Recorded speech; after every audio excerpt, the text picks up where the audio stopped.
সন্ধ্যা থেকে দেশের বিদ্যুৎ পরিস্থিতির কিছুটা উন্নতি হতে পারে বলে জানিয়েছেন বিদ্যুৎ জ্বালানি ও খনিজ সম্পদ প্রতিমন্ত্রী অনিন্দ্য ইসলাম অমিত।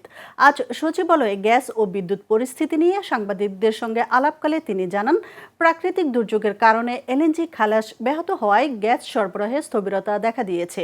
তবে বিশেষ কৌশল নিয়ে বিদ্যুৎ পরিস্থিতির উন্নতির চেষ্টা চলছে। সংকট মোকাবেলায় মালয়েশিয়া থেকে আইএসও ট্যাঙ্কের মাধ্যমে এলএনজি আনার প্রক্রিয়াও চলছে বলে জানান প্রতিমন্ত্রী।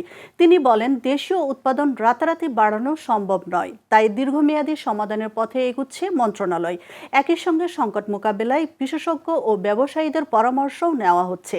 অতীতের ভুল নীতি ও তাৎক্ষণিক সমাধানের কারণে বর্তমান সংকট তৈরি হয়েছে বলেও মন্তব্য করেন তিনি।